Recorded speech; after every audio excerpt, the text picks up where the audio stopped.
Everyone always says you don't need a ton of gear to go overlanding, but everyone also has a ton of gear. So how do you know what you should bring and what you shouldn't bring? Well, I'm gonna take you through the gear that we bring on every single trip. If it's a 2-day weekend trip or a 3-week expedition, this is the stuff that we actually pack no matter what season, no matter what terrain, no matter what we're doing, this is it. So let's get into it.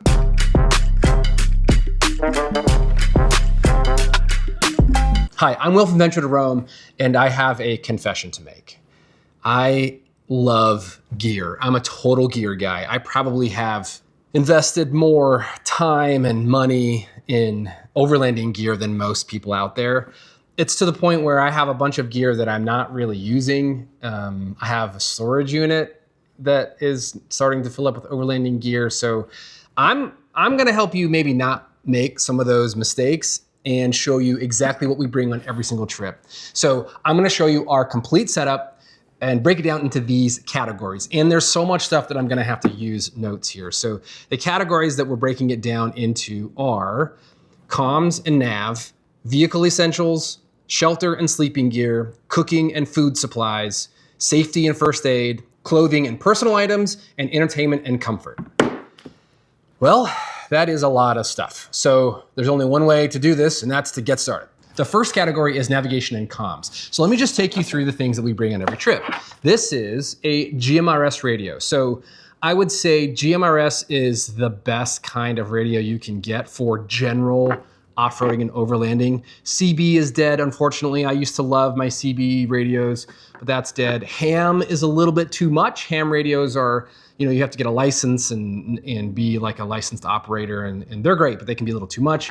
GMRS is this really nice balance between a relatively high-powered radio and something that you don't need to be a rocket science or have passed an exam to use. So really, you use it kind of like a CB. You just pick a channel and you talk to people on it. So it's really great. This is the Midland MTX 275, or maybe it's the 245. I'm not exactly sure. I'll put a link to this and most of the stuff in the description so you can click on it and see what it is. But I like this because all the controls are in the microphone. So you don't actually need like a separate head unit to do any controls, to like adjust your station or your squelch or any of that stuff. It's all right here. And I love that because it's really easy to just unplug and pack away in the glove box or under the seat or something when you're not out overlanding. So this is really easy to use. This is the one I keep in the truck, in the Gladiator, all the time. Next is this little bad boy. This is the Garmin InReach Mini. So this is an emergency communication device. It uses GPS satellites. It uses the Iridium satellite network, which is, I would say, relatively good because it's a little bit older, but it's an established satellite network. And you can send pre-made messages at no cost, or you can send a certain amount of text messages for a small monthly fee. But I have used this for years and years and years. I have used this particular unit for years and years and years, and it's fantastic. Sometimes it takes a while for the message to get up to the satellite and come back down. But the messages have always been received, and I've always received messages coming back. And you can drop your location, so you can kind of breadcrumb to somebody so they know exactly where you are. That way, if something goes wrong, they know where you are. It has an SOS button on it. Something really bad goes wrong, hit that SOS button, and it puts you in contact with like local authorities and dispatch to get somebody out there to help you. And so this is, I would say this is an essential. It goes with us on every trip, even though we have one of these now, which is a Starlink. So this comes with us on every trip. And this is a Starlink Mini, so I have it in like a mounting case because I mount it on the roof of the truck. But this has solved my communication issues. This is internet all the time, even driving. It's incredible. So I get, I get at least 50 megabits a second, even when I'm driving, even in canyons. I have had it lose a signal, but it comes right back. Like if it was in a medical emergency, I could literally FaceTime somebody and be like, that's what the broken leg looks like. What should I do? And so this is really, really great. It's a little bit more expensive. I think these are $600, and then you pay, I can't remember how much the monthly fee is, but it's not cheap. It's probably $50 a month for a certain amount of data. So if you're going off grid a lot, you should get one of these. If you're not going off grid a lot, then at least get one of these, but I take both. Last thing in comms is probably the most important device that you own, which is your your smartphone. This thing has all kinds of apps on it. I've got Onyx, I've got Gaia GPS, I've got the Jeep app, I've got all kinds of things that can be really, really helpful. These also have now SOS buttons, so if you're in trouble, you can hit your SOS on your phone, which is really important. And so take this with you. It is super important, especially when you're on grid, to have all that information. But a lot of these apps now are designed to go off grid as well. So you can download data and access it when you're off grid as well, especially the mapping software. So that is the comms and navigation stuff that I take on every single trip. The only thing that I'm not showing you right now is a paper map. I have them in the house. I have a billion different paper maps, but bring a paper map with you as well. It's just so nice to have. You'll be surprised how much you actually pull it out and use it once you start bringing them with you. So technology is great, but have that paper map as well. Okay, the next category is vehicle essentials. And I have some stuff on here. I've got other stuff down here that I'll pull up because there's a little bit to go through. So let's start with some of the most basic things that you need to have in your vehicle before you go out and that I take with me on every trip. Number one, fire extinguisher. I actually found this fire extinguisher on the side of the Rubicon Trail. I think it had bounced its way off of someone else's rig. And so this is just kind of a decoration in my shop because I'm not sure if it actually works. But you can get this kind, which is like the standard pull the pin, pull, squeeze and shoot. Or you can get one of these element extinguishers. I have both kinds. I have a smaller version of this in the truck, and then I carry this in the 392. And so this is, these are kind of a newer technology. You pop this thing, you do a little twist or push or something, and this stuff comes out, and it's supposed to be really good for putting out fires, but it's also really small and easy to stow.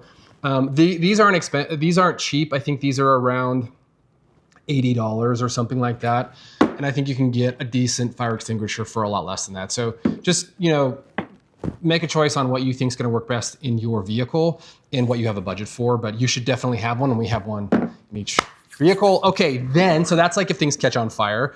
What about if your battery dies though? So this is one of my favorite things that I have used a ton. This is the Noco Jumpstarter.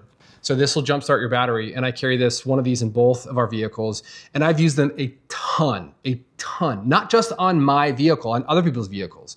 So it happens way more than you think that your battery runs out. Something goes wrong with your electronics, you've got your refrigerator plugged in or something, and the cutoff switch didn't work and it drained the battery, or it got really cold, or who knows, there's a short. I've had shorts in my electrical system, or I haven't had the battery grounded properly, like the ground came loose and my Jeep kept dying, but I had this so I could keep going. So anyway, this super essential, one of both rig comes with us. Then what if you get a flat tire? So you've got tire kits, and there's two kinds of tire kits. There's your standard plug kit where you have these plugs, and you basically, like if a nail goes through your tire, you use one of these plugs, you plug it up, and you kind of keep going that way. Or you have these sidewall repair kits from Glue Tread. I think they're the only one who makes a sidewall repair kit that actually works. And so this is basically like a patch that you glue onto the side of your sidewall. At least get yourself to a tire shop or get yourself home off the trail. So that's some of the basic stuff for like pretty common things that might go wrong. Hopefully not fire, but you want to have that. And then there is something we always take with us, which is our way to air down and air back up again. So this is the Kraken from Epic Adventure Outfitters. And it's great. They only make them for Jeeps. So if you have a Jeep Wrangler JLU or a Jeep Wrangler JT, so a Wrangler or a Gladiator, you can put one of these systems in. It uses the ARB dual piston air compressor. It's really great. But it has this handy dandy bag that I keep my tire deflators in. So this is to deflate them down. And then when we're ready to air them up, it has two hoses you plug in, and you can do all 4 tires at once, which is great. So air up, air down is essential. Then let's talk tools. Give me a second to clear this off. I'll be right back. Okay, here are my 2 tool rolls. So I've got this broken down into 2 categories. First of all, I like the roll because you can get a lot of stuff in here, and it's really easy to put under your seat. But I have everything from, Allen wrenches. I can't go through my whole toolkit. That's a totally different video, but wire snips, all kinds of different ratchets and things, and extensions, all these things that you would need to work on your vehicle if needed. I have used so many of these so many times. This collection of stuff just keeps kind of growing. Here's a torque set. Here's the thing to get my lug nuts off if I have to change my tire out. Needle nose pliers. Oh, I always bring, this thing, which is a plastic tool, so you can pop off plastic stuff. This is like a little thing, like if you need to like pry a hose off, which are very nice to have when you have a hose problem in your engine bay. I'll do a whole nother video on like what's in your tool bag, and I'll make that a collaboration with other channels so you can get a lot of information on what folks are bringing with them. But that's one tool roll that I always bring. Here's the other tool roll, and it's really just wrenches. And I like ratcheting wrenches a lot. And so it's like basically 21 mil down to 10 mil. And I've used these a ton. And I have a couple like this that are like angled, so you can get in there at an angle if you need to. But the nice thing is it rolls up. Let's roll up this way. And I can put it back under my seat for when I actually need it. Every trip.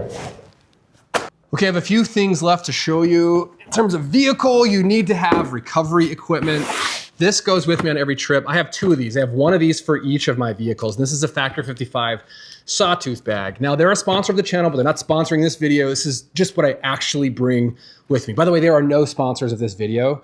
This is just the stuff I actually bring. So first of all, I love these books that they make. It's like information on what to do in a recovery situation. So we're not in recovery situations enough to really be experts in it until you've done stuff over and over and over and over and over again. So like when you're in a stuck situation or in a recovery situation, pull one of these things out, find what you're doing, read about it, slow down, do it right.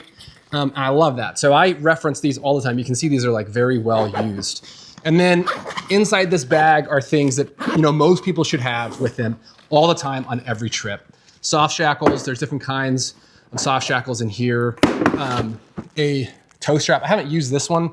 I've used my other one quite a bit. This is a tree strap. So if you're winching around a tree, you want to put this around. And this is called a shorty strap. This is for making a little yoke if you need to around an axle or some other kind of winch point. This is their version of a snatch block, which you should have with you at all times. This allows you to angle your winch line if you need to, or double your winch line so you can double the pulling power. And these two things I have used so much, and I bring them with me on every single trip. Put this in your hitch, and you have now a hitch recovery point, and I just have a pin that goes in there. And so this stuff comes with me on every single trip. Factor 55 also has these really heavy duty Velcro straps that I wind up using quite a bit. In fact, I have done a couple videos on how to use this stuff, like what's important to use. And I'm gonna link those in this video right now. So if you're interested in kind of learning a little bit more about the details and uses of this type of recovery equipment, click on that video because it's really informative. We actually go through some scenarios and show you kind of how this stuff works. There's also in here like a winch line splicing tool. It's in the bag, so it comes with me, but I've never used it, nor do I know how to use it. So I will probably never use that until Factor 55 shows me how to use it. So that's recovery gear. I have a few more things to show you. Okay, the next thing is leveling blocks. I bring these on every trip with me. They just go under the seat, and I use them for leveling and when I need to, or you can use traction boards for that too. Although I don't always bring traction boards with me. So they did not make the cut in this video, but I do always bring these because they're easy to pack under the seat. You can use them for, like if you're taking a shower, you can use them kind of as a floor to stand on, so the water kind of drains under your feet. Get muddy feet when you're taking a shower outside. As a jacking platform, so if you put a jack down, you can jack it up. And so these come with us in both vehicles on every trip. Okay, speaking of jacks, there's a couple different kinds of jacks that you should know about. And you should definitely have at least one of these with you on every single trip. And we have at least one of these types of jacks with us on every single trip. So one is the jack that came with your car. Hopefully it's in there. So check, double check, and make sure that you know how to use it. I've used the regular jack on platforms like this. On my Jeep, even with lifted tires. So if you need to get it a little bit of lift up to get it so it's not like, they kind of scissor up like this. And what you don't want it to do is to be like standing straight up. I've done that and the Jeep has fallen over and it's not pretty when that happens. And so you know, they're not the best jacks, but they work in a pinch. But if you have a lifted vehicle, make sure that you have something to put it on to give it more lift before you start cranking that thing up. The next kind is a bottle jack. Probably the safest, most useful jack you can have when you go off-road. And so I would just look up bottle jacks if I were you. We bring one, we have one. We make sure there's one in the convoy whenever we go out. I don't always have one with me, but we make sure there's one there. And they're just hydraulic jacks. Just make sure that you have one that has the right weight rating for your vehicle. The third type is like a floor jack, like the kind you see where you've got the big handle and you jack it up. Well, they have those now for off-roading. So I think Harbor Freight sells them. I don't bring these with me, but my buddy Nate Mueller does. He has it like attached to the back of his Tundra. And it's this, basically it's like a floor jack with off-road tires on it, and you can take it out and use it. And those are really easy to use, relatively safe. And so if you have the space and the, you know, payload capacity for one of those are great. And then lastly, high lift jacks. High lift jacks are extremely useful recovery gear. It's a jack that's made very differently that can usually handle a ton of weight and can really jack things up very, very high. But not a lot of people know how to use them safely. So I don't ever take one with me. My buddy Chris takes one, but we try not to use it. And so in terms of the things that I take with me, I take the jack that came with our vehicle, I make sure I know how to use it. And then a bottle jack is with us on every trip as well. So that's what we take in terms of jacking. Okay, the last thing on vehicle essentials that I want to talk to you about is a winch. You should have a winch when you go out. Now, I've been guilty of going out without a winch, but I was always out with someone who had a winch. So if you're going off-road, if you're going off-grid, it's essential to have a winch. The next category is shelter and sleeping gear. And there's a few different kinds of shelter, so let's talk about that first. So we use rooftop tents. We haven't always. We've used ground tents in the past, but we like being up off the ground. We like the ease of setup and tear down of rooftop tents that we use. And so we've used budget rooftop tents all the way to very expensive, like over $4,000 rooftop tents. There's a whole section on rooftop tents you can go watch on the channel. I have a whole playlist of reviews, unboxes, reviews, a bunch of different rooftop tents. And so if you want to learn more on that, definitely go watch that playlist. But let's move on to the next type of shelter, which is awnings. We like the 270-degree awning. I really prefer the freestanding awnings that don't need to put down legs. And I think the most important thing to me is making sure that you find one that's easy to set up and tear down. Otherwise, you won't use it. I've had awnings that were kind of a pain in the butt to set up and tear down, and I just didn't use them. I got to camp and I was like, well, I don't want to deal with it, so I just won't use it. So find one that's really easy to set up. I think the bag is really important, how it fits back into the bag. There has to be enough room to get it in there. The straps, where you like roll it up and strap it in, those are really important. The zipper, like those sound like maybe mundane things, and a lot of times they're overlooked by awning companies. But when you find one that has those things, it makes putting it away and taking it out really, really easy. So awning, 270, easy to set up and easy to put away. The next type of shelter we use is a privacy tent. Let me show you the one that we use. Okay, you may have seen this on other videos, this big orange roof nest thing. Now, I use this one because it came with one of the tents that I bought, but it's a privacy tent and we use it for a ton of stuff. We use it to set up the bathroom, which I'll show you here in a second. We use it to take showers in. We use it to get dressed and change in sometimes when we need to. And so it's actually really, really useful to have one of these. And I like these pop-up versions. You have to stake them down or they'll blow away, but they're really fast to put up and they're really fast to tear down. We always have them with us. Okay. And the reason that we always have them with us is because we have to use the bathroom at some point. And so I have had this Reliance toilet, this 3-legged toilet that folds down for I don't know how many years. I mean, when I say this thing's been used and abused, I'm not gonna tell you exactly how it's been used and abused because that's pretty gross, but it's been used and abused and it's held up really, really well. And we use it with these bags and we have chemicals or the powder, like biodegradable powder we put into the bags. And so we always have, plenty of bathroom bags for the family, for the kids, for the ladies, just to make it more comfortable. But that all goes inside that privacy tent, which is the last type of shelter that we always bring with us. So let's talk about sleeping gear. I'm gonna show you what I take on every trip. This is usually inside my rooftop tent.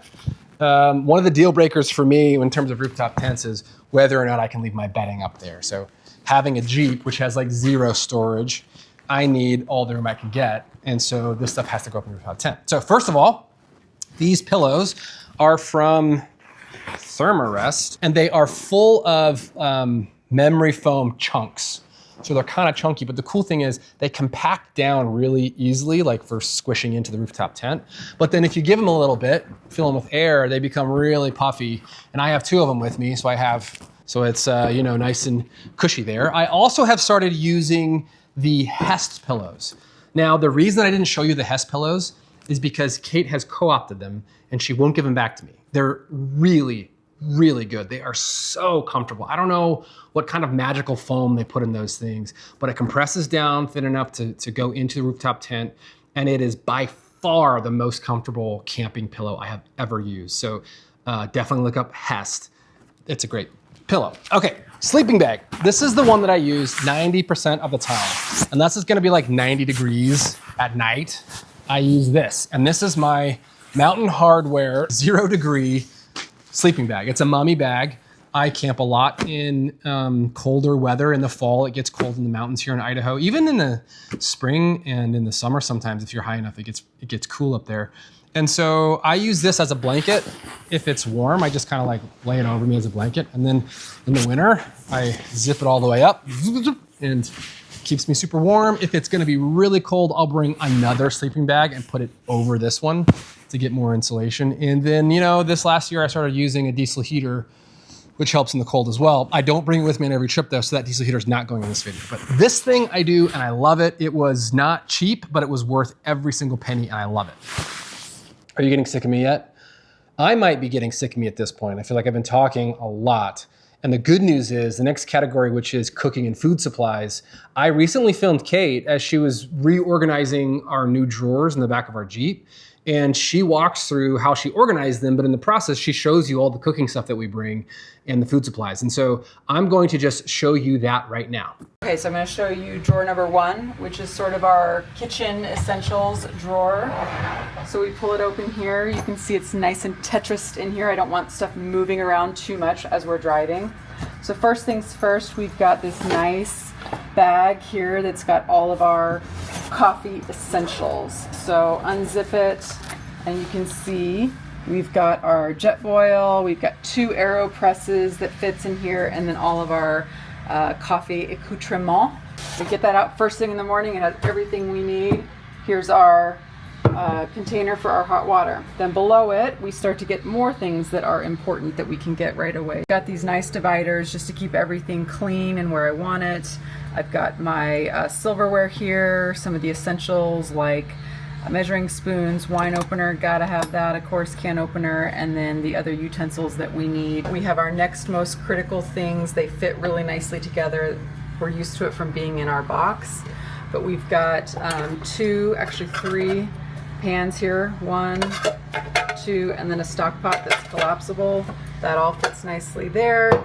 We've got 2 bowls that collapse, and then our bowls and plates stack nicely there, and then all of our mugs that we need for our drinkware at camp. And then hidden at the very back, there is a divider I put just to make sure that everything isn't moving around too much. Oh, so this is a divider. Yep, so there's the divider, and then we've got our all the wipes, all the cleaning things that we need to get out quickly, but it's just there. It's stored safely. Folks, the item that most people forget camping, number 1 most forgotten item, is paper towels. Okay, drawer number 2. So this one opens up here. I do like that I can open it even if my tailgate is down. So here we've got more of like the mechanics of camp setup as I like to think about it. And again, trying to put it in like the things we need the most often or the most quickly right at our hands. So first I've got a stackable bin here with all of our headlamps, spray, bug spray, sunscreen, another lamp for camp, and then right below that a can of fuel, some more mosquito repellent, filters, and then fire starters. And then of course our Jetboil fits really nicely right here. You can see I've got another divider here just to keep everything kind of where it needs to be. We've got 2 cans here of fuel, extra batteries, our trash bags because you always want that right away, towels, and then our mosquito repellent cells. So we've got a little extra room. We'll probably throw maybe some more towels in there, like hand towels for at camp. But everything's fitting in really nicely. I'm really happy. Yeah, this looks great. Well done. Give Kate 15 minutes and this is what she does, folks. And I run a Target. This is the moment I'm going to ask you to subscribe to this channel, and here's why.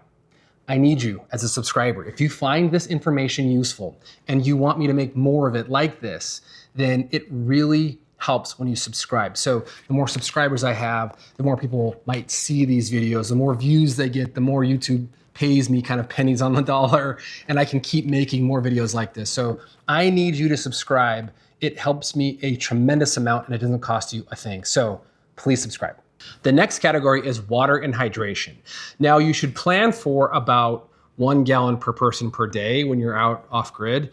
And that formula has usually worked for us. And then just build in some re-watering spots. Like when you stop for gas, just do a check to see if you need any more water. So there are a couple different ways you can bring water. You can see on the wall behind me, there's Rotopax. We've done that quite a bit for years and years and years.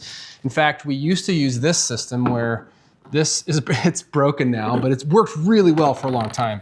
So we would take one of the Rotopax, this would have water in it. We would basically, put it on upside down. So it was gravity pushing the water out. And then this thing is fantastic until I broke it recently. But I put this air tube in there to give it a lot of airflow.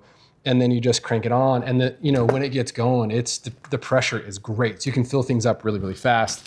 And you can just kind of swap this from one Rotopax to the next. So it lets you make sure that you always have enough water ready to go pretty easily. The thing that we started using recently is this Dometic setup. So this is a 3-gallon container roughly. 2 of these would be enough for a weekend, or 1 of these and then refill it at some point would be enough for a weekend with my family.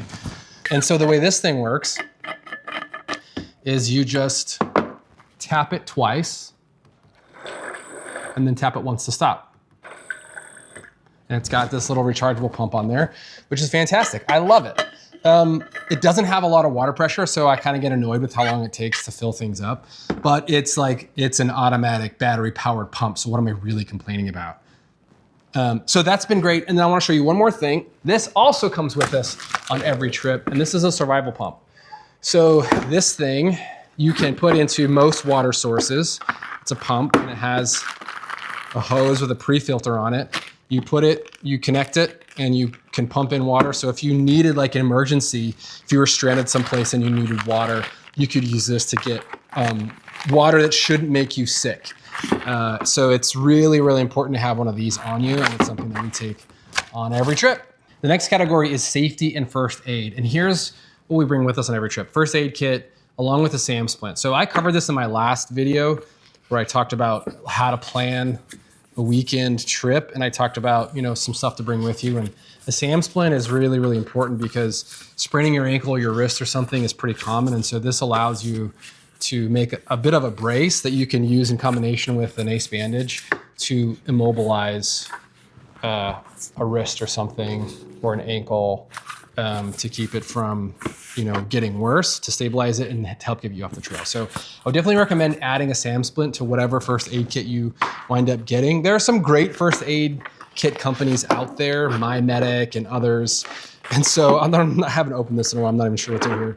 Oh yeah. So in ours, there's like cold packs, there's, like alcohol toilets, there's tons of Band-Aids. We use these all the time. There's gloves, like, those gloves that you can use. There's tape. There's just things that we use often, like tweezers, scissors, like things that like when you are scraping and cutting, you wind up using a lot. And then if there's something that's really wrong, like if somebody breaks a leg or has a puncture wound of some sort, you want to be able to just stabilize them so you can get them to an emergency room. Case in point is one of the first times I went out, I was opening something with my knife and the knife slipped, and I can still see the scar right here. It just slammed into my finger. and it was a deep and wide cut, and it was just oozing blood. And I had gauze in there. I just wrapped it around and wrapped it as tight as I could because I was worried about like how much blood I was losing. And enabled me to drive to the emergency room, which was about 3.5 hours away, and get it stitched up. So I got 4 stitches in my finger, and that trip we wound up continuing to camp. So the next night we camped again. The doctor said it was okay, and my finger didn't hurt so bad after they stitched it up. So I kept going, but that's an example of like, we ran into a big problem, which is I cut my finger really bad, and we had this stuff with us to just stabilize it so I could get to emergency services. So that's what you want in your first aid kit, and that's the stuff we bring with us on every trip. All right, the next category is clothing and personal items.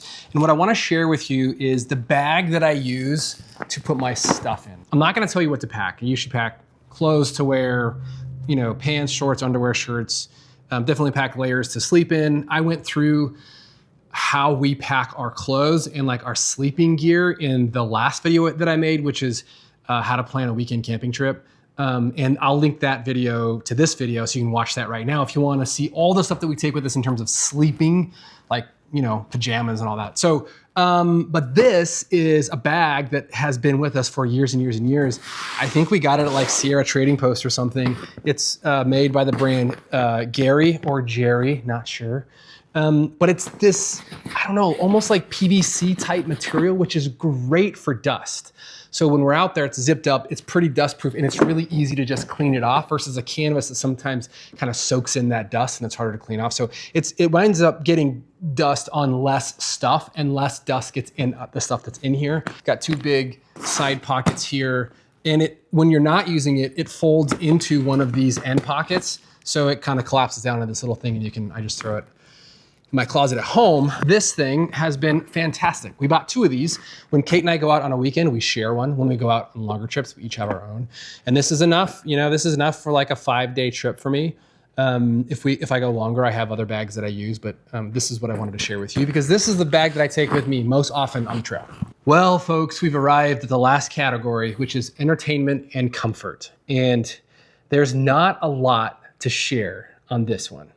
I think a lot of the things that we already talked about have comfort in them, and the entertainment is like going out and doing stuff. But there's a couple things that I want to show you.